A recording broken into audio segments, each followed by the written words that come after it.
Assalamualaikum warahmatullahi wabarakatuh. Di sini saya Dian Ayu Rosita, NPM 200500002, ingin menjelaskan bab 2 komunikasi pertemuan 9 mata kuliah distribusi sistem. Yang pertama protokol. Di sini protokol adalah sebuah aturan atau standar yang mengatur atau mengizinkan terjadinya hubungan komunikasi dan perpindahan data antara dua atau lebih titik komputer.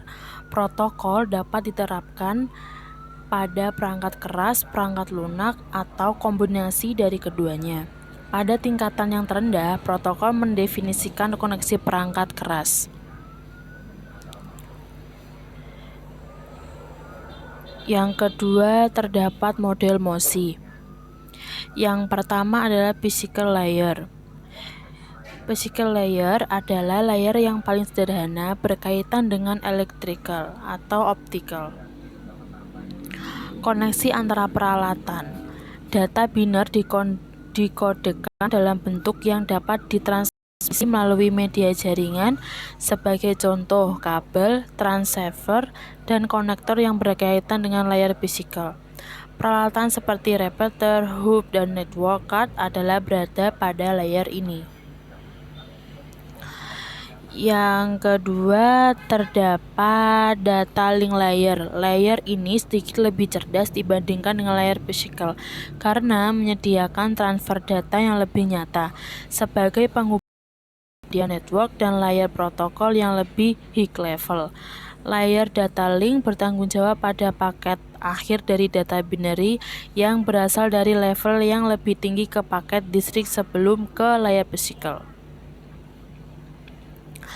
Dan yang ketiga adalah network layer. Tugas utama dari layer network adalah menyediakan fungsi routing sehingga paket dapat dikirim keluar dan segmen network lokal ke suatu tujuan yang berada pada suatu network lain.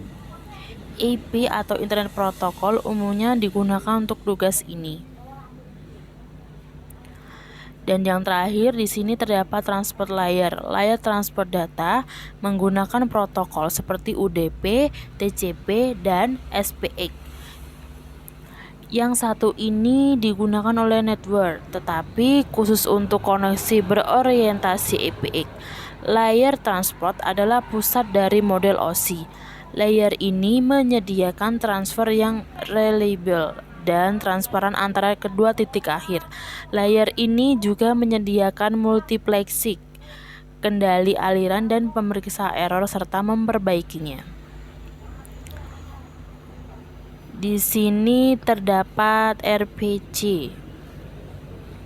RPC atau yang Remote Procedure Call adalah sebuah metode yang memungkinkan kita untuk mengakses sebuah prosedur yang berada di komputer lain. Untuk dapat melakukan ini, sebuah komputer atau server harus menyediakan layanan remote procedure. Pendekatan yang dilakukan adalah sebuah server membuka soket, menunggu klien yang meminta prosedur disediakan oleh server. Dan di sini ada prinsip program client server.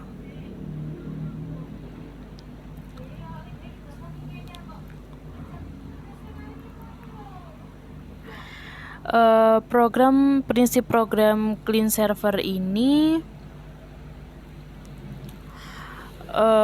di sini terdapat server web, client server, dan user. Fungsi yang dipanggil client ini melalui RPC dan seterusnya, berkas yang dibuat programmer, dan client prosedur checklist stub in normal way,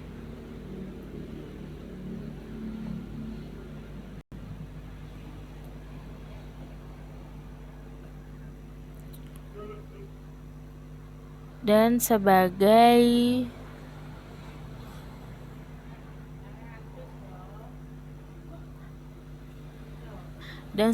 remote method yang dapat diakses RMI mengimplementasikan remote object menggunakan stub.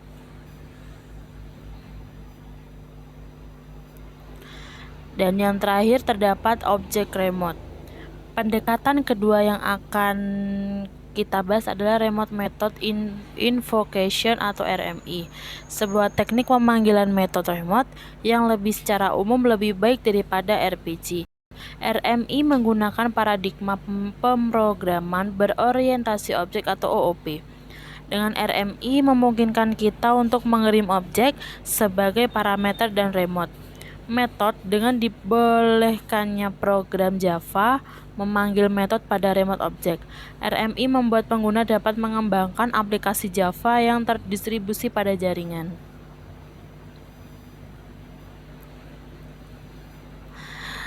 Sekian dari saya. Bila ada kesalahan kata, mohon maaf. Tetap semangat dan terus belajar. Wassalamualaikum warahmatullahi wabarakatuh.